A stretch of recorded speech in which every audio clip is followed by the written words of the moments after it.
নমস্কার, মহুয়া বার্তা ইউটিউব চ্যানেলে মহাভারতের ধারাবাহিক পর্বে আপনাকে স্বাগত জানাই। আজকের পর্ব যুধিষ্ঠির এবং ভীমের কর্তব্য নিয়ে আলোচনা। চ্যানেলে যারা নতুন তাদের অনুরোধ জানাবো চ্যানেলটি সাবস্ক্রাইব করে মহাভারতের ধারাবাহিক পর্বগুলি শ্রবণ করুন। আসুন আজকের পর্ব শুরু করি। বৈশম্পায়ন বললেন, জন্মেজয়, দ্রৌপদীর কথা শুনে ভীমের মনে ক্রোধ জেগে উঠল। তিনি দীর্ঘশ্বাস নিয়ে যুধিষ্ঠিরের কাছে এসে বললেন, দাদা, আপনি সৎ পুরুষোচিত ধর্মানুকূল রাজার কর্তব্য পালন করুন। আমরা যদি ধর্ম, অর্থ এবং কামে বঞ্চিত হয়ে এই তপবনে পড়ে থাকি তাহলে আমাদের কি লাভ হবে? দুর্যোধন ধর্ম এবং সরলতা অথবা বল পৌরুষের সাহায্যে আমাদের রাজ্য জয় করেনি। কপট দূতে সে আমাদের প্রতারণা করেছে। আমরা তাদের যতই ক্ষমা করেছি ততই তারা আমাদের অক্ষম ভেবে দুঃখ দিয়ে চলেছে। এর থেকে ভালো ছিল কোনো প্রকার ইতস্তত না করে যুদ্ধ করা। নিষ্কপট হয়ে যুদ্ধ করে আমরা যদি মারাও যাই তাও ভালো, তাতে আমাদের অমূল্য প্রাপ্তি হবে। আর যদি আমরা ওদের পরাজিত করে পৃথিবীর রাজা হই তাহলেও আমাদের কল্যাণ হবে। আমরা ধর্মে স্থিত আছি। আমরা চাই আমাদের যশ অক্ষুণ্ণ থাকুক এবং কৌরবদের শত্রুতার প্রতিশোধ নিই। তাহলে এখন প্রয়োজন হলো আমাদের যুদ্ধ ঘোষণা করা। মানুষের শুধুমাত্র ধর্ম বা শুধু অর্থ বা শুধু কাম নিয়ে কালযাপন করা উচিত নয়। এই তিনটি এমন ভাবে করা উচিত যাতে এগুলির মধ্যে কোনো অসামঞ্জস্য না হয়। এই বিষয়ে শাস্ত্রাদিতে স্পষ্টভাবে বলা আছে যে দিবসের প্রথম ভাগে ধর্মাচরণ, দ্বিতীয় ভাগে ধন উপার্জন এবং সায়ংকালে কাম উপভোগ করা উচিত। আমরা সকলেই ভালোভাবে জানি যে আপনি নিরন্তর ধর্মাচরণে ব্যাপৃত থাকেন। তা সত্ত্বেও সকলে আপনাকে বেদ মন্ত্রের সাহায্যে কর্ম করার পরামর্শ দেন। দান, যজ্ঞ, সৎপুরুষগণের সেবা, বেদ অধ্যয়ন এবং সরলতা এগুলি মুখ্য ধর্ম। কিন্তু মহারাজ, মানুষের অন্য সবকিছু থাকলেও অর্থ না থাকলে ধর্মাচরণ সম্ভব নয়। জগতের আধার ধর্ম এবং ধর্মের থেকে শ্রেষ্ঠ কোনো বস্তু নেই।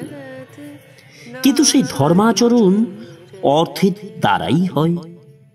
ভিক্ষাবৃত্তি দ্বারা উৎসাহহীন হয়ে বসে থাকলে ধন পাওয়া যায় না।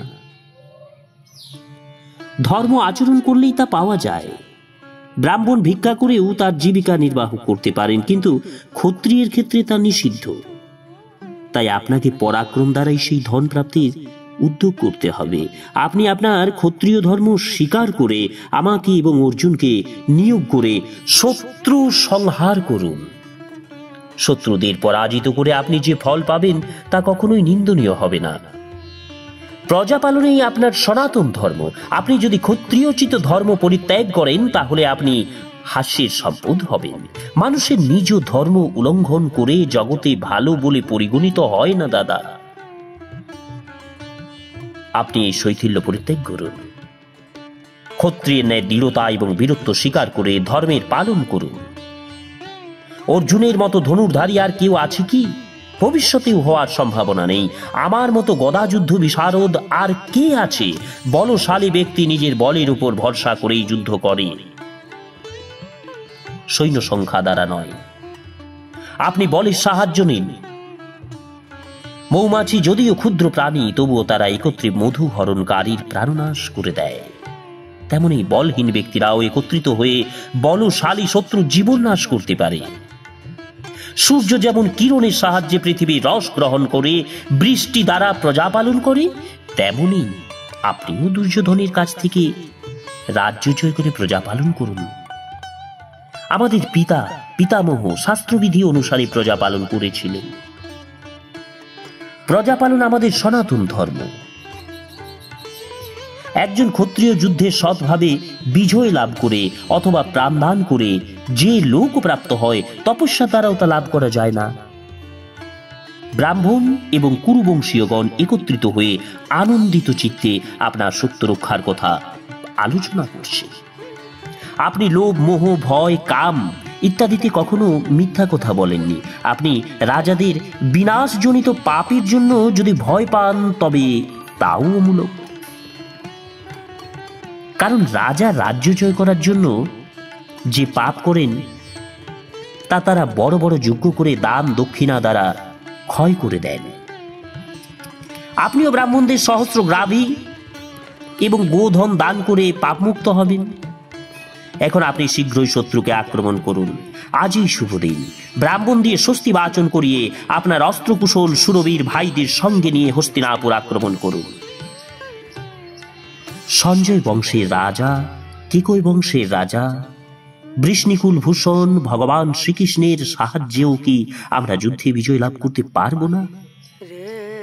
আমরা আমাদের অনুগত লোকজন এবং শক্তির সাহায্যে শত্রুর হাত থেকে রাজ্য কেন ফিরিয়ে নেব না? ধর্মরাজ যুধিষ্ঠির বললেন, ভাই ভীম, মানুষ উদ্যোগী, অভিমানী এবং বীর হয়েও নিজ মনকে বশীভূত করতে পারে না। আমি তোমার কথাতে অসম্মান করছি না, কিন্তু আমি মনে করি এমন হওয়াই আমার ভাগ্যে ছিল। যখন আমরা জুয়া খেলার জন্য দূত সভায় এলাম, সেই সময় দুর্যোধন ভরত বংশীয় রাজাদের সামনে এই আধিপত্য প্রকাশ করে বলেছিল, যুধিষ্ঠির, যদি তুমি জুয়াতে হেরে যাও তাহলে ভাইদের সঙ্গে তোমাকে 12 বছর বনে বাস করতে হবে এবং 13তম বছরে অজ্ঞাত স্থানে বাস করতে হবে। সেই সময় কৌরবদের কোনো দূত যদি তোমাদের খুঁজে পায় তাহলে আরো 12 বছর বনে এবং পুনরায় 13তম বছরে গুপ্তভাবে বাস করতে হবে। আর যদি আমরা হেরে যাই, আমরা সব ভাই সমস্ত ঐশ্বর্য পরিত্যাগ করে একই নিয়মে বনবাস ও অজ্ঞাতবাস করব।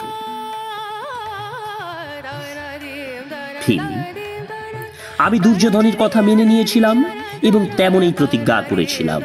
তুমি এবং অর্জুন দুজনেই এই ঘটনা জানো। তারপরে সেই অধর্মময় জুয়া খেলা হয়েছিল। আমরা হেরে গিয়ে নিয়ম অনুসারে বনবাস করছি। মহাত্মা সৎ ব্যক্তিদের সামনে একবার প্রতিজ্ঞা করে আবার রাজ্যের জন্য কে তা ভঙ্গ করবে? এক কুলীন ব্যক্তি যদি রাজ্যলোভে প্রতিজ্ঞা ভঙ্গ করে, তা পেয়েও যায়, তবে তা মরণের অধিক দুঃখদায়ক। আমি কুরুবংশীয় বীরদের সামনে যে প্রতিজ্ঞা করেছি তার থেকে সরতে পারি না। কৃষক যেমন বীজ বপন করে তা পরিপক্ক না হওয়া পর্যন্ত অপেক্ষা করে থাকে, তেমনি তোমারও উপযুক্ত সময়ের জন্য অপেক্ষা করা উচিত। সময় না হলে কিছুই হবে না। ভীম, আমার প্রতিজ্ঞা শোনো। আমি দেবত্ব প্রাপ্তি এবং ইহলোকে জীবিত থাকার চেয়েও ধর্মকে বেশি ভালোবাসি। আমার দৃঢ় বিশ্বাস হলো যে রাজ্য, পুত্র, কীর্তি, ধন এসব মিলেও সত্য ধর্মের 16 আনার 1 আনার সমানও হতে পারে না। ভীম বললেন, দাদা, পাত্রের কাজল যেমন সামান্য পরিমাণে নিত্য ব্যবহারের একদিন শেষ হয়ে যায়, তেমনি মানুষের আয়ু দিন দিন ক্ষয় হয়ে যাচ্ছে। এমন পরিস্থিতিতে সময়ের জন্য বসে থাকলে কি চলে? যে ব্যক্তি জানে যে তার আয়ু দীর্ঘ, অনন্ত সময় আছে এবং ভূত ভবিষ্যৎ প্রত্যক্ষ দেখতে পায়, সেই শুধু সময় প্রতীক্ষা করতে পারে। মৃত্যু শিয়রে অপেক্ষমান। তা আসার আগেই আমাদের রাজ্য লাভের উপায় করে নেওয়া উচিত। আপনি সম্মানিত বংশের বুদ্ধিমান, পরাক্রমী এবং শাস্ত্রজ্ঞ ব্যক্তি। আপনি কেন ধৃতরাষ্ট্রের দুষ্ট পুত্রদের ক্ষমা করছেন? এইরূপ অহেতুক বিলম্বের কারণ কি? আপনি আমাদের বনে লুকিয়ে রাখতে চান।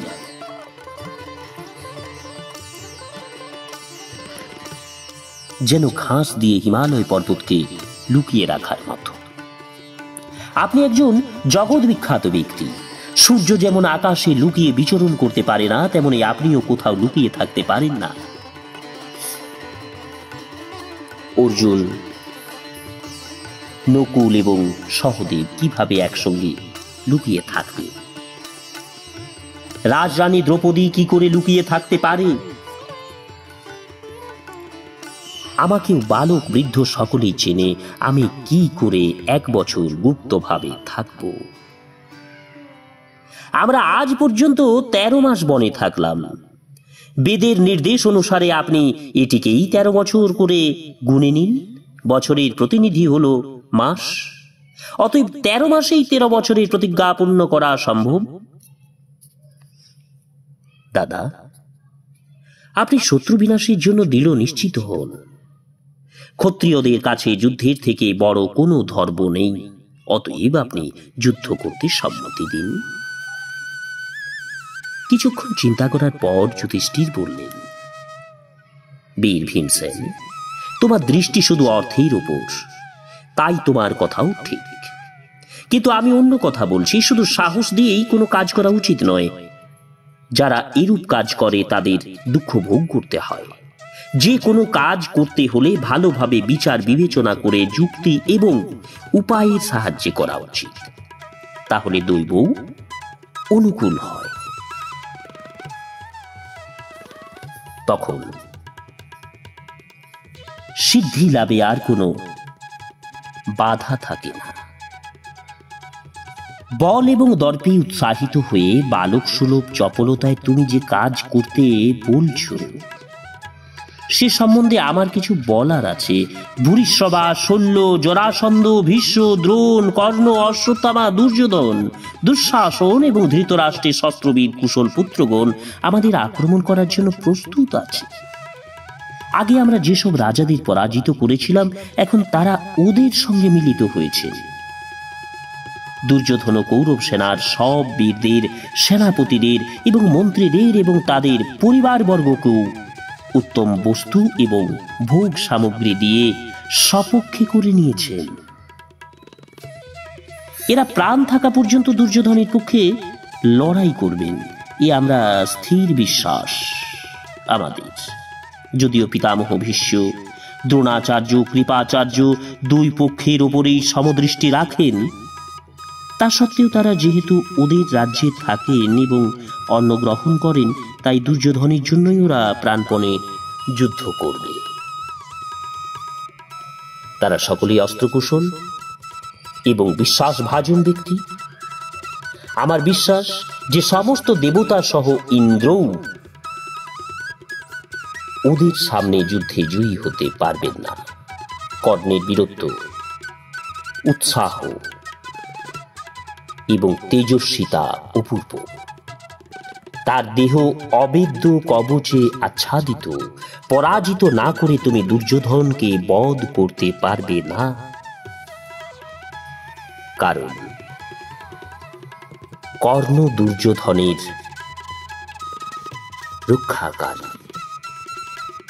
আর যখন যুধিষ্ঠির এবং ভীম এইরূপ কথাবার্তা বলছিলেন, সেই সময় ভগবান শ্রীকৃষ্ণ দ্বৈপায়ন বেদব্যাস সেখানে পদার্পণ করলেন। নমস্কার, আজকের পর্ব এখানেই শেষ করছি। আগামী পর্ব যুধিষ্ঠিরকে ব্যাসদেবের উপদেশ, প্রতিশ্রুতি বিদ্যা লাভ করে অর্জুনের তপবন যাত্রা এবং ইন্দ্রের তাকে পরীক্ষা করা। চ্যানেলে যারা নতুন তাদের অনুরোধ জানাবো চ্যানেলটি সাবস্ক্রাইব করে মহাভারতের ধারাবাহিক পর্বগুলি শ্রবণ করুন। রাধে রাধে, হরে কৃষ্ণ।